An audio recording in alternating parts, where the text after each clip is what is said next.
আল্লাহ তাআলা বলেন, ঈমানদার, লা তুলহিকুম আমওয়ালুকুম ওয়ালা আওলাদুকুম আন যিকরিল্লাহ। তোমাদের ধন সম্পদ, তোমাদের সন্তান সন্ততি, এমন ভাবে ধন সম্পদের মহব্বত যেন তোমার ভিতরে না হয়, তোমার সন্তানের মায়া যেন এমন ভাবে না হয়, এত পরিমাণ তুমি সন্তানকে ভালোবাসো, এত পরিমাণ তুমি তোমার সম্পদকে ভালোবাসো,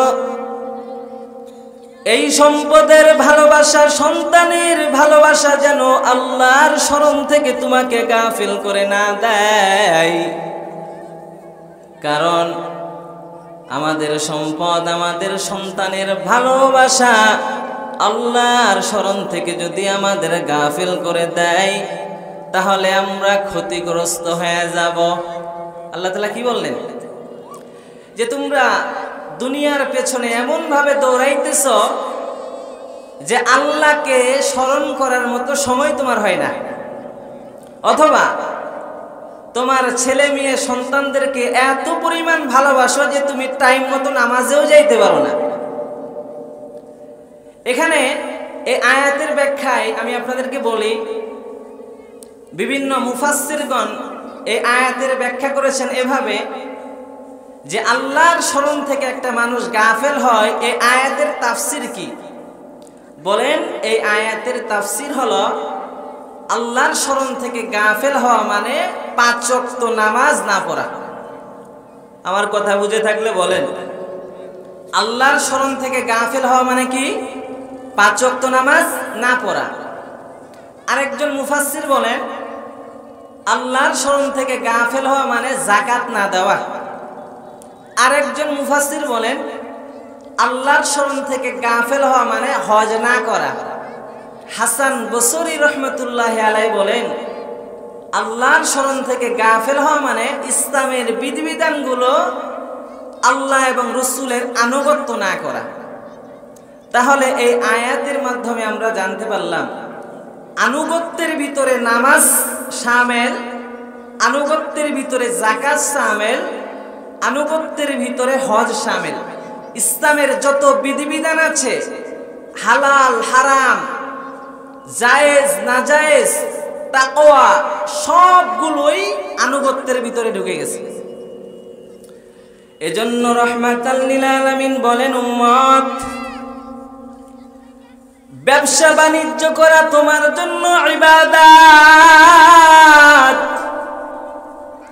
তবে শর্ত হলো আল্লাহর আনুগত্য করা, রাসূলের আনুগত্য করা। কারণ যেখানে আল্লাহর আনুগত্য নাই, রাসূলের আনুগত্য নাই, ওই ব্যবসাটা কোনোভাবেই হালাল হবে না। কথা বলেন ঠিক কিনা? ভাইরা আমার, কথা বলে যদি ব্যবসা করেন, ব্যবসার মধ্যে যদি কোনো ভেজাল না করেন, মানুষের সাথে যদি 2 নাম্বারই না করেন, সুখবর আছে। কি খবর? আল্লাহর নবী বলেন, তিরমিজির বর্ণনায়, ইমাম তিরমিজি রহমাতুল্লাহ আলাইহি তিরমিজি শরীফের 113 নম্বর হাদিসে বলেন, قال النبي صلى الله عليه وآله وسلم التاجر الصدوق الأمين مع النبيين والصديقين والشهداء والصالحين। আল্লাহর নবী রাহমাতাল লিল আলামিন বলেন, উম্মত, সত্য কথা বলে যদি ব্যবসা করো হে মুমিন, আমানতের সাথে যদি ব্যবসা করতে পারো, আল্লাহ রাব্বুল আলামিন কাল কিয়ামতের ময়দানে তোমাদেরকে নবীদের সাথে জান্নাত দান করবেন। বলেন না সুবহানাল্লাহ। এরে রহমতপুর এলাকার ব্যবসায়ী ভাই, আল্লাহর মনোনীত পয়গম্বরের সাথে যদি জান্নাতে থাকতে চাও, আল্লাহর পয়গম্বরদের সাথে যদি জান্নাতে থাকতে চাও, ব্যবসার মধ্যে দুইটা গুণ ঢুকাইয়া নাও। জীবনে যতদিন ব্যবসা করবেন সর্ব অবস্থায় সত্য কথা বলে ব্যবসা করবেন। ব্যবসার মধ্যে কখনো মিথ্যা কথা বলবেন না। 2 নাম্বার, আমানতের সাথে ব্যবসা করবেন, আমানতের খেয়ানত করবেন না। এই 2টা গুণ যদি ঢুকাইয়া নিতে পারেন, কাল কিয়ামতের ময়দানে নবীদের সাথে জান্নাতে থাকতে পারবেন। সুবহানাল্লাহ। ব্যবসার মধ্যে 2টা নীতি ঢুকাইতে হবে। 1 নাম্বার নীতির নাম কি? সত্য কথা বলা। আপনি একটা জিনিস কিনছেন 50 টাকা দিয়ে, এখন বলতেছেন খোদার কসম কিনছি 60 টাকা, 80 টাকা না দিলে লাভে হবে না। আমি প্রায় সময় যখন মার্কেটে যাই, বিভিন্ন জায়গায় যখন কাপড় চোপড় কেনার জন্য যাই, বা অনেক মানুষই যায়, ভাই জিনিসটার দাম কত? বলে 300 টাকা নিব একদম। বলি ভাই 300 দিব না, 200 টাকা দিব, দিবেন? বলে না দিব না, 200 টাকা কেনাও নাই আমার, এভাবে বলে। যখন আমি হাঁটি হাঁটি পাই করে অন্য দোকানের দিকে রওনা হয়, পেছন থেকে ডাক দেয়, ভাই এদিকে আসেন, ভাই কিছু বাড়াই দেন। বলে না বাড়াই দিতে পারবো না, যেটা বলছি সেটাই। বলে 10 টাকা বাড়াই দেন। বলে না দিব না। ও আচ্ছা নিয়ে যান। কিছুক্ষণ আগে কি বললো? 200 টাকা আমার কেনাও নাই, খোদার কসম লাভেই হবে না। অথচ আমাকে দ্বিতীয়বার দেখে কিন্তু জিনিসটা হাতে ধরাই দিল। একটা মানুষ যদি দ্বিতীয়বার দেখে হাতে ধরাই দেয়, ওকে লাভ ছাড়া দিছে না লাভ হয়েছে? হয়তোবা যতটা লাভ করতে চেয়েছিল ততটা হয়নি, কিন্তু হয়েছে তো লাভ। কিন্তু কিছুক্ষণ আগে কি বলল? খোদার কসম লাভেই হবে না আমার। তাহলে বলেন তো, এমন ব্যবসায়ী যদি আমাদের সমাজে থাকে, তাহলে আমরা কি চিরদিন নবীদের সাথে জান্নাতে থাকতে পারবো? পশ্চিমকালেও পারবো না। ভাইরা আমার, নবীদের সাথে জান্নাতে যেতে হলে সততার গুণ ঢুকাইয়া নেন। মিথ্যা বলবেন না। মেড ইন চাইনা বলে বাংলাদেশি মাল দিবেন না। আছে না নাই? বলে এটা 1 নাম্বার মেড ইন চাইনা, অথচ বাংলাদেশি পণ্য। মালের এমন প্রশংসা করে যে এই জিনিসটা যদি কিনেন 6 মাসও কিছু হবে না, 15 দিনে নষ্ট হয়ে যায়। বলে কি বলে না? তো এই ব্যবসাটা ধোঁকাবাজি না? এজন্য আল্লাহ তাআলা কুরআনুল কারীমে বলেন, ওয়াইলুল লিল মুতাফফিফিন আল্লাযীনা ইযা ইক্তালু আলান নাসি ইস্তাওফুন ওয়া ইযা কালুহুম আও ওয়াজানুহুম ইউকসিরুন।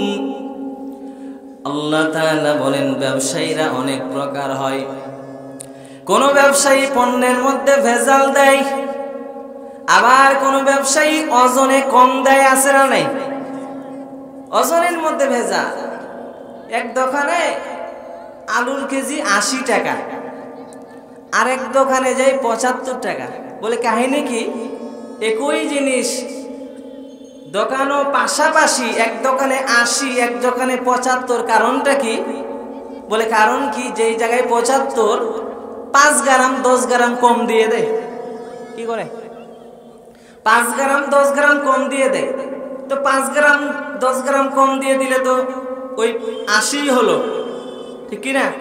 কিন্তু এই যে ধোঁকাবাজি করে যেই লোকটা 80 আর 75 বিক্রি করবে, কোন দোকানে বেচা কেনা বেশি হবে? 75-এর দোকানে।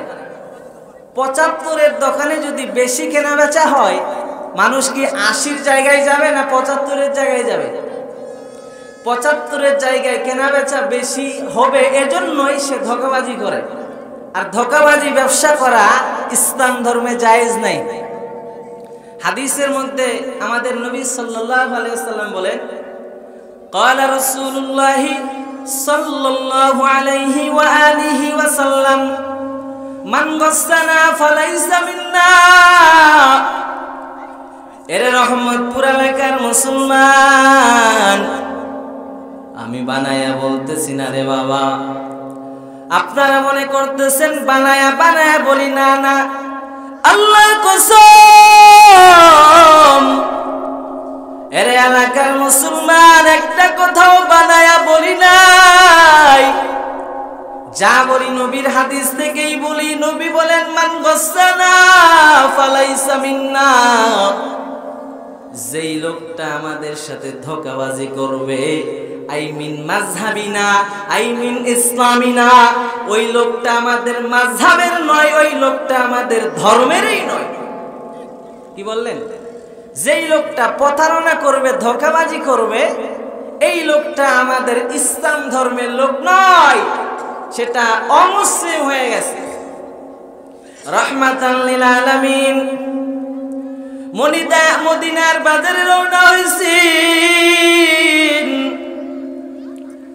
মদিনার বাজারে যাওয়ার পর নবী আমার তাকায় দেখলেন একজন মানুষ গম বিক্রি করেন। কি বিক্রি করেন? গম বিক্রি করতেছে। তো রাহমাতাল লিল আলামিন দেখলেন বস্তার মধ্যে যে গম ঢুকাইছে, গমের উপরের অংশ কিছু গম শুকনো, কিছু গম কি শুকনো। তো আমাদের নবী সাল্লাল্লাহু আলাইহি সাল্লাম তার হাত মুবারক গমের ভিতরে প্রবেশ করাইলেন এবং ভিতর থেকে কিছু গম উঠাইলেন। নবীজি দেখলেন যে উপরে গমটা শুকনো, ভেতরে কাঁচা। যখন তিনি এটা দেখলেন তখন এই হাদিসটা বর্ণনা করলেন, মান গাসসানা ফালাইসা মিন্না। যেই লোকটা আমাদের সাথে প্রতারণা করে, সেই লোকটা আমাদের ইসলাম ধর্মের নয়। এজন্য যেই ব্যবসায়ী ভাইয়েরা, যেই দোকানদার ভাইয়েরা মেড ইন চাইনা বলে বাংলাদেশি পণ্য সেল করে, যেই পণ্যটার মেয়াদ 1 বছর সেটা 2 বছর বলে চালায়, যেই জিনিসটা যেভাবে প্রশংসা করা দরকার এর চাইতে বেশি প্রশংসা করে পণ্যটাকে মানুষের সামনে উপস্থাপনা করে, মূলত এরা মুসলিম ধর্মের হতে পারে না, এরা চিরন্ত ধোঁকাবাজ। এই ব্যবসায়ী কসিম কালেও নবীদের সাথে জান্নাতে যেতে পারবে না। ভাইরা আমার, এজন্য বলি ব্যবসা হালাল ভাবে করবেন, বরকত দিবেন কে? হালাল ভাবে যদি ব্যবসা করেন আমার আল্লাহ বরকত দান করবেন, কোনো সন্দেহ নাই। এরে নবীর উম্মতের দল, আল্লাহ তাআলাকে খুশি করে সামনে আগাও, নবীর হাদিস মেনে আমল করো। নবীজির হাদিস অস্বীকার করবা না করলে কাফের। হাদিস অস্বীকার করলে কি কাফের? ঈমান থাকবে? থাকবে না। রাহমাতাল লিল আলামিন বলেন, قال رسول الله صلى الله عليه وآله وسلم ثلاثة لا يكلمهم الله يوم القيامة ولا ينظر إليهم ولا يزكيهم ولهم عذاب أليم। আল্লাহ রব্বুল আলামিন কাল কিয়ামতের ময়দানে 3 শ্রেণীর মানুষের সাথে কথাও বলবেন না, তাদের দিকে তাকাবেন না, তাদের জন্য রয়েছে যন্ত্রণাদায়ক আযাব। কয় শ্রেণীর? সাহাবা একরাম বললেন, ক্বালু ফাকাদ খাবু ওয়া খাসিরু। সাহাবা একরাম বললেন, ও মায়ের নবী, যেই 3 শ্রেণীর মানুষের দিকে আমার আল্লাহ তাকাবেন না, আমার আল্লাহ যাদের সাথে কথাও বলবেন না, এই মানুষগুলো তো ধ্বংস হয়ে যাবে। ধ্বংস হবে কিনা? কাল কিয়ামতের ময়দানে যদি আমাদের আসল কোনো বন্ধু থাকে, আমার আল্লাহ এবং আমাদের নবী, আল্লাহ এবং নবী ছাড়া সবাই আমাদের কি হয়ে যাবে? পর হয়ে যাবে। ইয়াউমা ইয়াফিরুল মারউ মিন আখি ওয়া উম্মিহি ওয়া আবি ওয়া সাহিবাতিহি ওয়া বানি। আমাদের মা বাবা, সন্তান, স্ত্রী সবাই আমাদের থেকে কি করবে? পলায়ন করবে। আমাদের আপনকে আল্লাহ এবং রাসূল। তো আল্লাহ তাআলা যদি 3 শ্রেণীর মানুষের দিকে কাল কিয়ামতের ময়দানে কথা না বলেন, আল্লাহ যদি নাও তাকান, তাদেরকে পবিত্রও করবেন না, তাদের জন্য কি রয়েছে? যন্ত্রণাদায়ক আযাব। সাহাবা একরাম বললেন, ইয়া রাসূলুল্লাহ, তারা কারা? নবী আমার জানায়া দিলেন, উম্মত, 1 নাম্বার আল মুসবিলু ইজারাহু, যেই বান্দা টাকনুর নিচে কাপড় পরে, কোথায়? টাকনুর নিচে, প্যান্ট হোক বা জামা হোক, টাকনুর নিচে পরা হালাল না হারাম? টাকনুর নিচে কাপড় পরা হারাম। যেই লোকটা দুনিয়াতে অহংকারের কারণে, যেই লোকটা দুনিয়াতে তাকাব্বুরের কারণে টাকনুর নিচে প্যান্ট পায়জামা জামা পরিধান করবে, আল্লাহ তাআলা কাল কিয়ামতের ময়দানে তার সাথে কথাও বলবেন না, তার দিকে তাকাবেনও না, তাকে পবিত্রও করবেন না, তাকে ডাইরেক্ট জাহান্নামে ফেলে দিবেন। এখন তো যুবক ভাইদের ফ্যাশন শুরু হয়ে গেছে, টাকনুর নিচে প্যান্ট না পরলে প্যান্ট পরাই হয় না। হয় জুতার সাথে এমন ভাবে ইং করে প্যান্টটা পরে নিচে ঝুলাই, টাকনুর নিচে হয় কি হয় না বলেন তো? এখন তো আরো আধুনিক স্টাইল বাইর হয়েছে। ইহুদি খ্রিস্টানেরা মুসলমানদের ঈমান এবং আমলগুলো নষ্ট করার জন্য প্যান্টের হাঁটুর মধ্যে সিরা প্যান্ট বের করছে।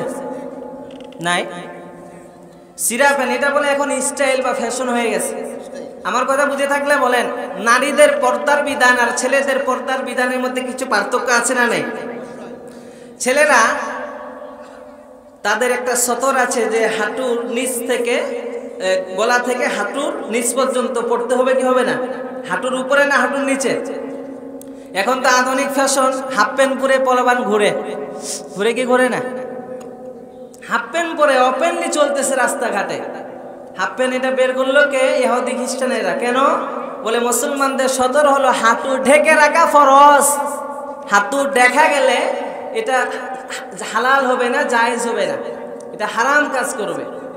তো ইহুদি খ্রিস্টানরা চক্রান্ত করে মুসলমানদের প্যান্টের ভিতরে এমন একটা জোড়াতালি দিল যে হাঁটু পর্যন্ত বের হয়ে থাকে, আর যেই বান্দার হাঁটু দেখা যায় তার ফরজ তরক হলো, আর যার ফরজ তরক হলো ওই বান্দা ওইভাবে নামাজ পড়লে নামাজ হবে না।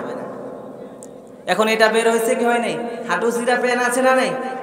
এখন যদি আপনারা আপনাদের সন্তানদেরকে হাঁটু চিরা প্যান্ট পরান, কাল কিয়ামতের ময়দানে আপনি বাবা হয়েও আপনাকে জাহান্নামে যেতে হবে। পারবেন? এজন্য নবী বললেন, আল মুসবিলু ইজারাহু, যেই বান্দা টাকনুর নিচে প্যান্ট বা জামা পরিধান করবেন, আল্লাহ তাআলা কাল কিয়ামতের ময়দানে ওই বান্দার সাথে কথা বলবেন না, তার দিকে তাকাবেনও না, বরং আমার আল্লাহ ওই বান্দাকে জাহান্নামে পাঠায়া দিবেন। বলেন নাউজুবিল্লাহ। ভাইরা আমার, 3 শ্রেণীর 2 নাম্বার শ্রেণীর মানুষ, ওয়াল মান্নানু আতাআহু, উপকার করে খোটা দানকারী ব্যক্তির সাথে আমার আল্লাহ কথাও বলবেন না, আমার আল্লাহ তাকে জাহান্নামে পাঠায়া দিবেন। উপকার করে খোটা দান করে। আমি যদি তোমার ছেলের উপকার না করতাম, আজকে এত উপরের পর্যায়ে যেতে পারতো? আমি 10 টাকা দান করছি বিদায় তো মাদ্রাসা চলে, আমি 50,000 টাকা দান করেছি বিদায় তো মসজিদের ইমামগুলো চলে আর মসজিদের কাজকর্ম চলে। এ ভাই, আপনি দান করে যে খোটাই দিয়ে দিলেন, তো আপনি সওয়াব পাবেন? হাদিসের মধ্যে আছে, ওয়া রাজুলুন তাসাদ্দাকা বিআখফা হাত্তা লা তা'লামা শিমালুহু মা তুনফিকু ইয়ামিনু।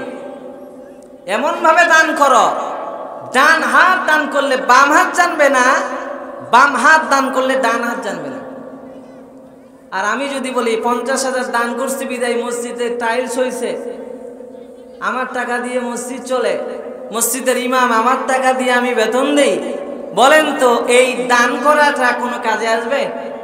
এজন্য নবীজি বললেন দ্বিতীয় নাম্বার ওই শ্রেণীর মানুষ ওয়াল মান্নানু আতাআহু, উপকার করে যেই বান্দা খোটা দেয় এই বান্দার ইবাদত কবুল হবে না, এই বান্দার এই দানটা কোনো কার্যকরী হবে না। কাল কিয়ামতের ময়দানে এই বান্দার সাথে আল্লাহ কথাও বলবেন না, আল্লাহ তার দিকে তাকাবেনও না, আল্লাহ তাআলা তাকে জাহান্নামে পাঠিয়ে দিবেন। বলেন নাউজুবিল্লাহ। তাহলে এখান থেকে সবক নেন। এক নাম্বার কি বললাম? টাকনুর নিচে প্যান্ট বা জামা পরিধান করা।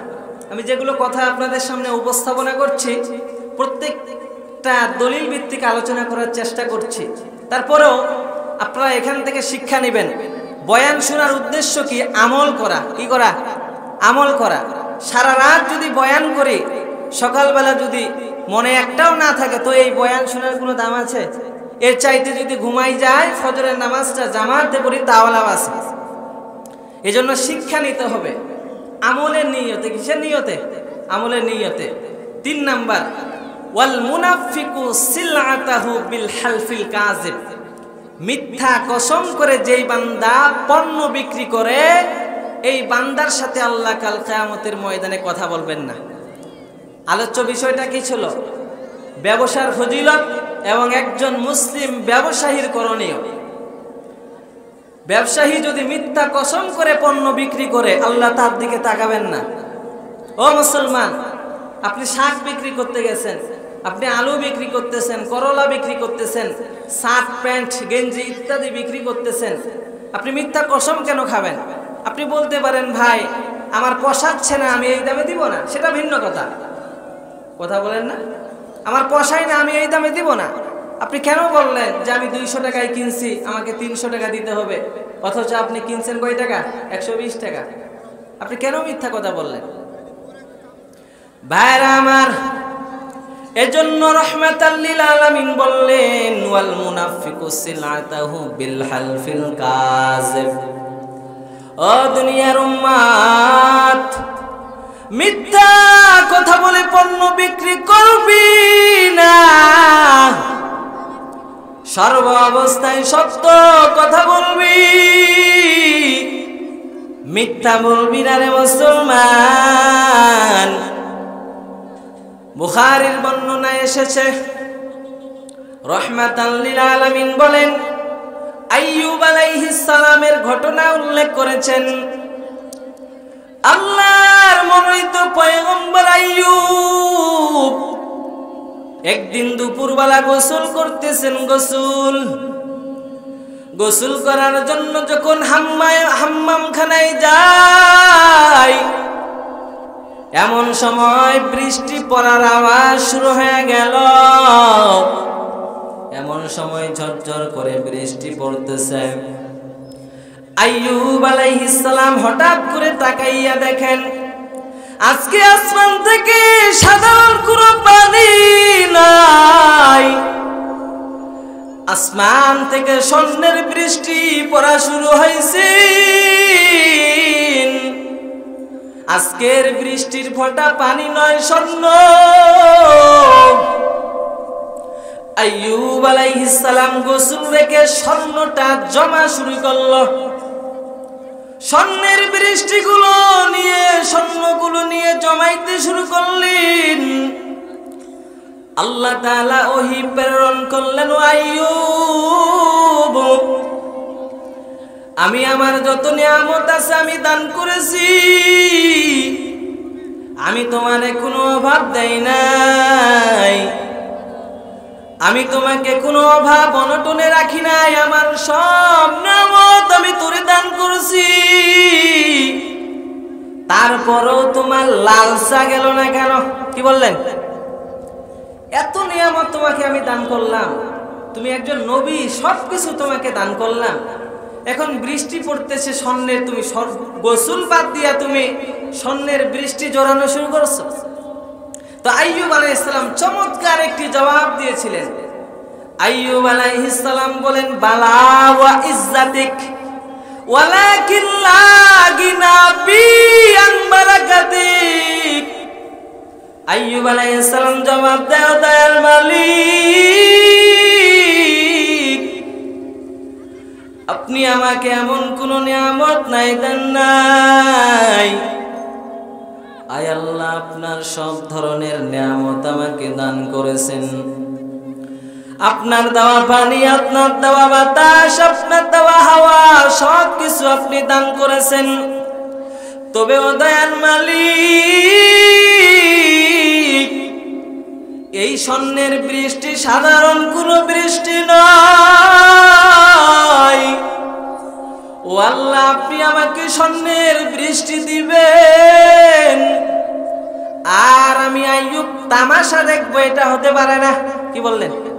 আপনি স্বর্ণের বৃষ্টি বর্ষণ করলেন আর আমি তামাশা দেখবো? আমার রিজিকের জন্য ব্যবসা করতে হয় কি হয় না?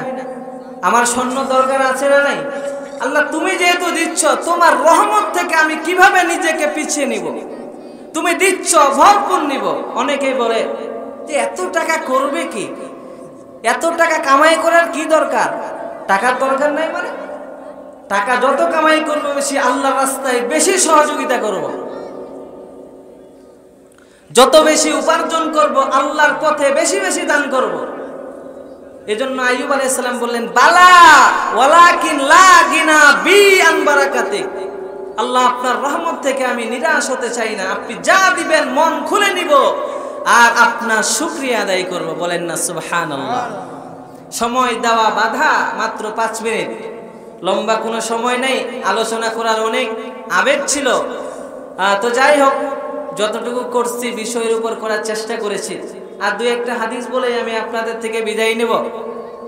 ব্যবসায়ীরা সততার সাথে ব্যবসা করলে যেমন নবীদের সাথে জান্নাতে থাকবেন, আবার ভুল ভ্রান্তি করলেও কাল কিয়ামতের ময়দানে ভয়ঙ্কর অবস্থা হবে কি হবে না?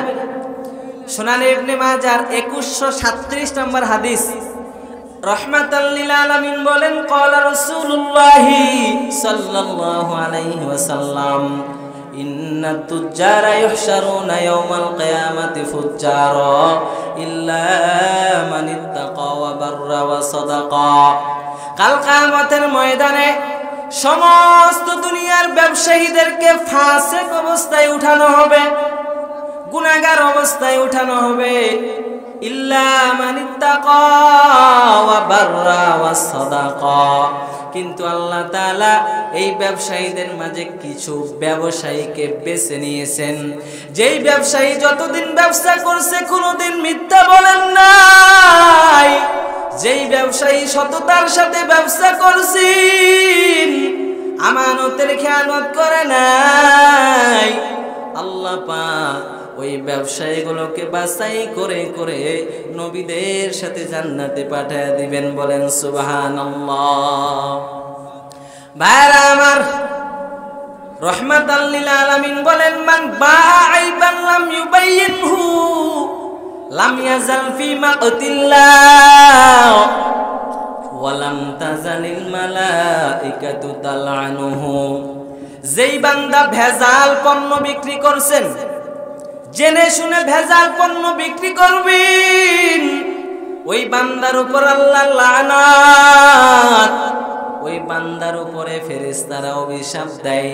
আপনি জানেন আমার এই জিনিসটার মধ্যে সমস্যা আছে, আপনি জানেন এই জিনিসটার মধ্যে ঝামেলা আছে, তারপরও আপনি কাস্টমারকে সেই দোষের কথা উল্লেখ করেন নাই, সেই ভুলটার কথা, পণ্যের মধ্যে যেই ভেজাল আছে কাস্টমারকে বলেন নাই, আপনি তার কাছে গোপনে বিক্রি করে দিয়েছেন আর মনে মনে বলতেছেন, যাক আমার কপাল ভালো, আমার ভেজাল পণ্যটা সেল করে দিয়েছি, বেশি লাভবান হয়েছি।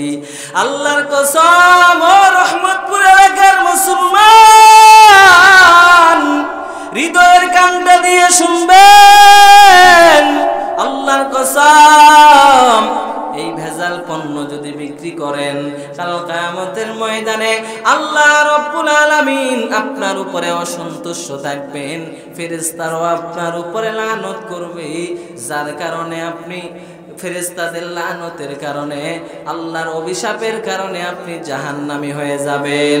এজন্য পণ্যের মধ্যে যদি কোনো ভেজাল থাকে, কোনো দোষ আপনি দেখতে পান, কাস্টমারকে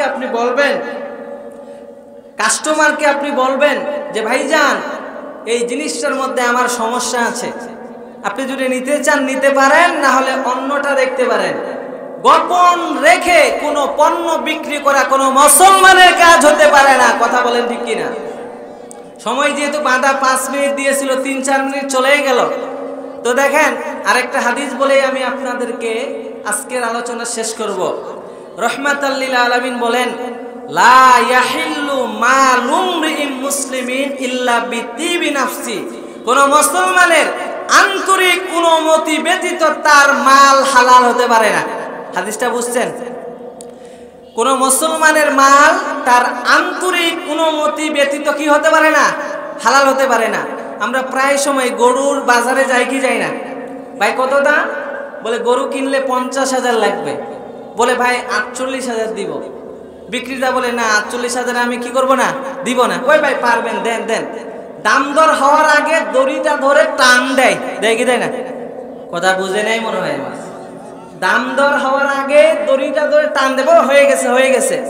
এইভাবে যদি আপনি নেন, ক্রেতা যদি খুশি হয়ে আপনাকে না দেয়, এই মাল আপনার জন্য হালাল নয়।